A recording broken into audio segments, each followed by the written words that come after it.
Halo semuanya, pada video kali ini saya ingin menjelaskan OWASP Attack Proxy atau biasa disebut dengan ZAP. Nah, jadi apa sih itu ZAP? Jadi ZAP ini adalah sebuah software untuk melakukan security testing terhadap suatu web service. Nah, contoh kerentanan security apa aja nih yang bisa dideteksi oleh ZAP?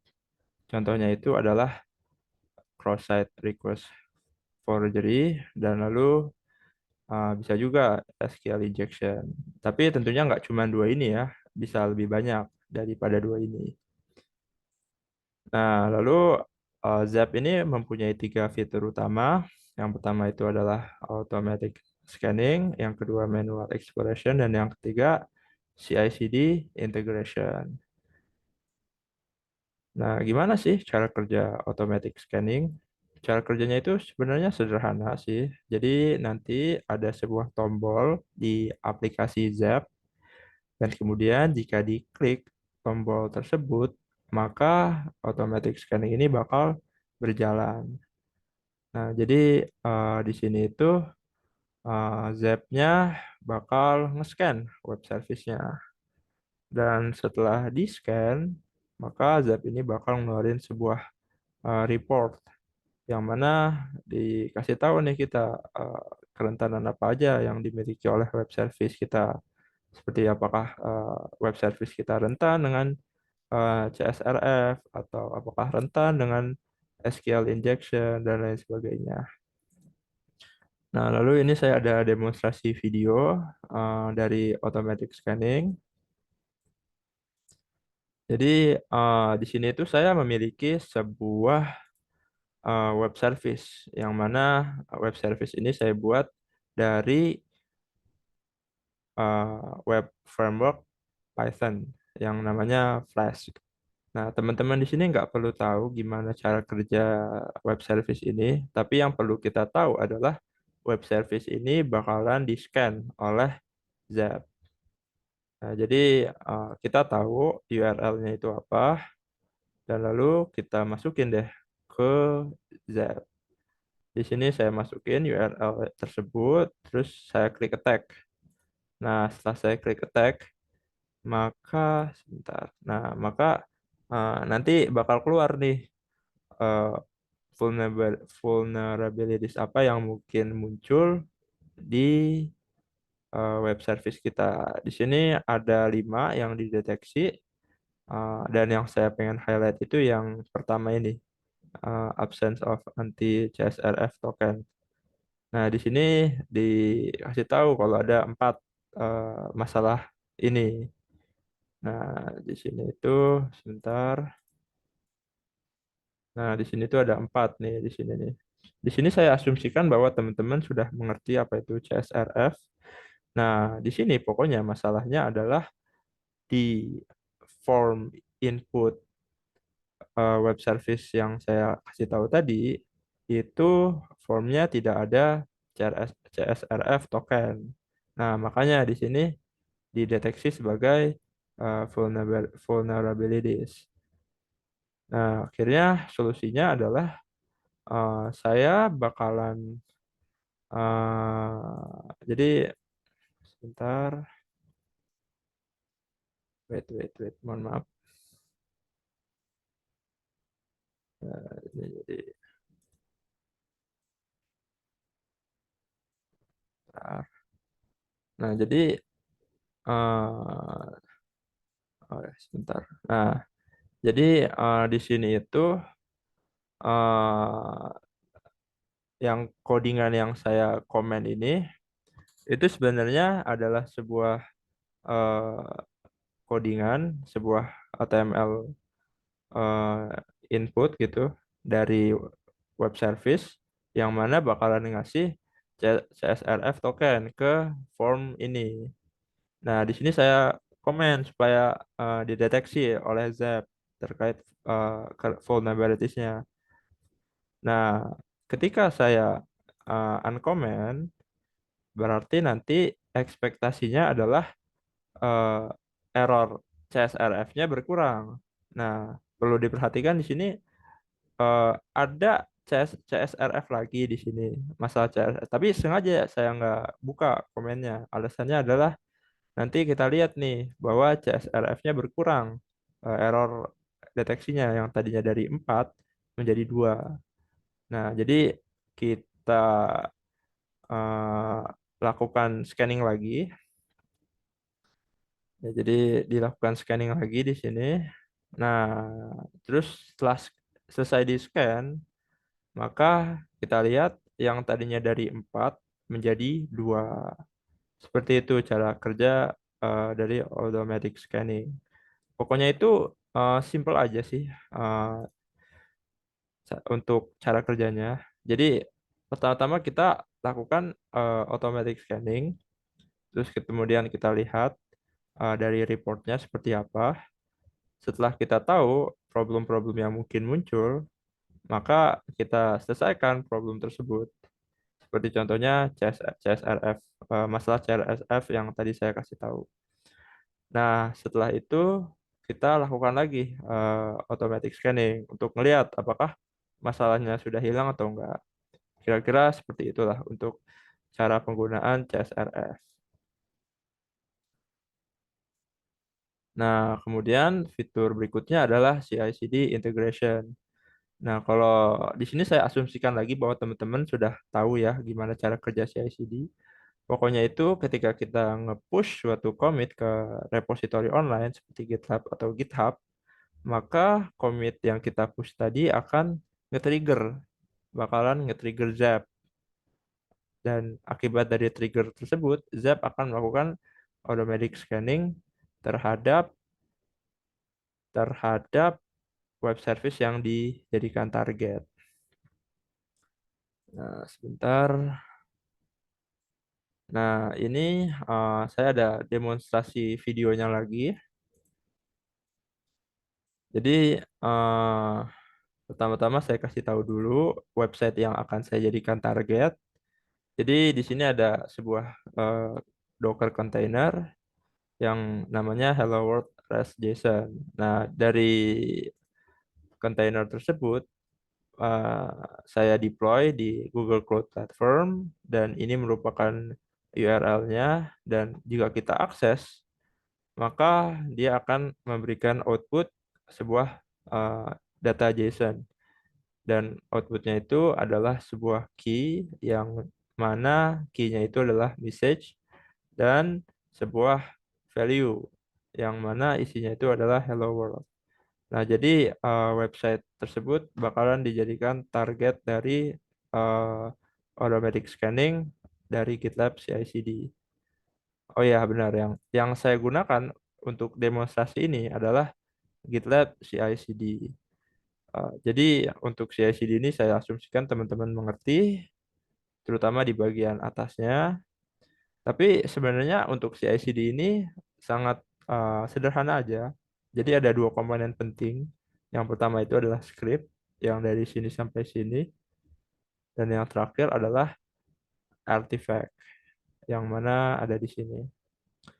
Konsep dari CI/CD menggunakan Zap itu pertama-tama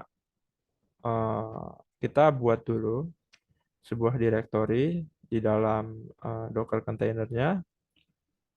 Directory ini fungsinya adalah menyimpan report dari hasil scanning. Nah, jadi disimpan test reportnya. Terus setelah kita buat direktorinya, kita jalankan eh, automatic scanning. Nah, nanti sebenarnya scanning itu ada beberapa jenis untuk CI/CD, tapi sebenarnya ini automatic scanning, walaupun namanya baseline scan, tapi ini sebenarnya automatic scanning. Jadi kita jalanin scanningnya. Lalu setelah scanning tersebut selesai, maka hasil dari scanning tersebut yaitu berupa sebuah report dalam bentuk apapun itu bisa macam-macam lah bentuk. Nah, kita simpan hasil reportnya itu ke dalam directory yang telah kita buat tadi. Nah, setelah kita simpan reportnya di dalam directory tersebut, kita copy test report tersebut ke artifact path. Nah, jadi kita copy ke artifact path. Tujuannya apa? Ya, tujuannya itu supaya CI/CD dapat mengambil artifact tersebut. Dan artifact ini berupa test report dari hasil scanning. Nah, jadi kalau kita balik lagi ke script CI/CD kita, jadi pertama-tama itu dibuat dulu direktorinya, lalu setelah dibuat direktorinya maka dijalanin automatic scan-nya, dan tentunya nanti ada parameter-parameternya. Nah, nanti outputnya itu adalah test report HTML, output dari hasil scanningnya. Nah, test report HTML ini bakalan kita ambil, bakalan diambil oleh si GitLab CI/CD. Nah, tapi caranya itu adalah kita harus copy dulu report filenya dari uh, dari path ini ke dalam pathnya artifact. Nah, setelah di copy ke dalam ke pathnya artifact, maka bakalan diambil oleh si GitLab. Ya, jadi seperti itu cara kerja dari CI/CD-nya. Nah, hasil dari reportnya itu contohnya seperti ini. Contohnya seperti ini. Dan sekali lagi nggak mesti dalam bentuk HTML, bisa dalam bentuk lain. Nanti silakan lihat dokumentasi aslinya. Nah, contohnya itu seperti ini. Ini sebenarnya sama aja. Ada alert, ada summary of alert, yang mana di demo automatic scan yang sebelumnya juga ada, tapi formatnya beda aja sih. Gitu. Jadi itu untuk cara kerja dari uh, CI/CD integration. Nah, kemudian fitur terakhir yaitu adalah manual exploration. Ini pokoknya kita em, pertama-tama itu kita klik sebuah tombol yang mana nanti karena tombol tersebut browser akan kebuka dan itu bisa dipilih ya mau Firefox atau Chrome, dan di browser tersebut dibuka URL dari web service kita. Nah, jadi kita nanti bisa mengakses web service dari user interface web service tersebut. Nah, setelah kita sampai di user interface-nya, tentunya kita bisa melakukan berbagai macam hal, seperti pindah-pindah halaman, ngisi form, nge-submit form, dan lain sebagainya. Nah, tapi menariknya di sini adalah nanti Zap-nya itu bakal bertindak sebagai proxy, yang mana sebelum request dari browser masuk ke web service, maka si Zap-nya ini bakal nge-intercept request tersebut. Nah, akibatnya apa kalau di-intercept? Si Zap ini akibatnya dapat ngubah-ngubah isi dari data kita. Nah, ini supaya mudahnya saya kasih demonstrasi video lagi.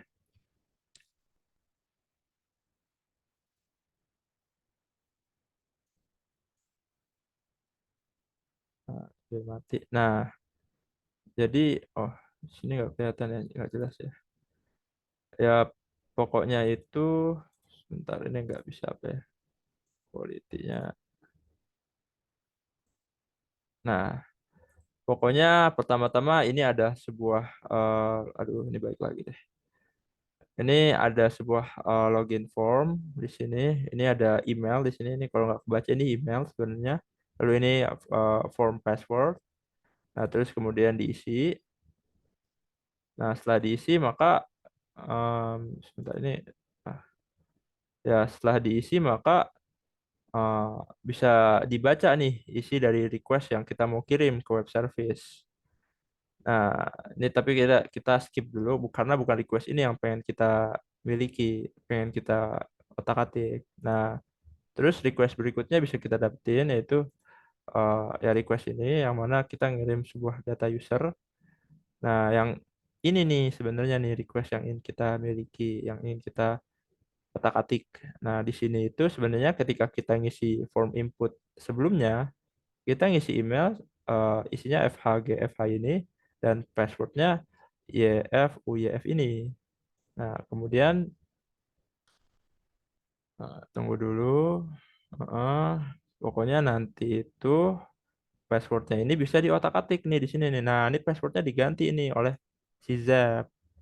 Akibatnya, ketika kita klik continue, yang mana artinya requestnya diterusin ke web service, nah loginnya gagal karena ya tadi passwordnya itu udah diubah-ubah oleh kita, eh, oleh kita melalui Zap proxy. Seperti itu.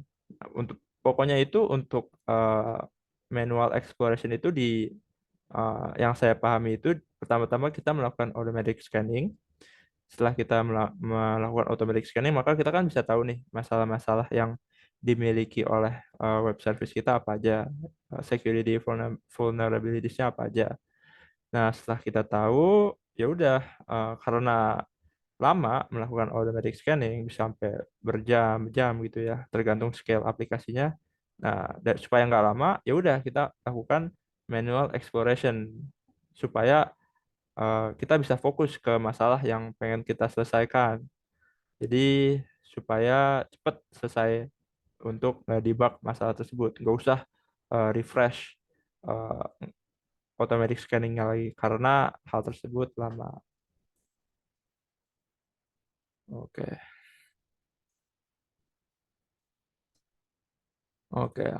Demikian video saya kali ini. Terima kasih sudah mau menonton. Tolong like, share, dan subscribe channel ini. Assalamualaikum warahmatullahi wabarakatuh.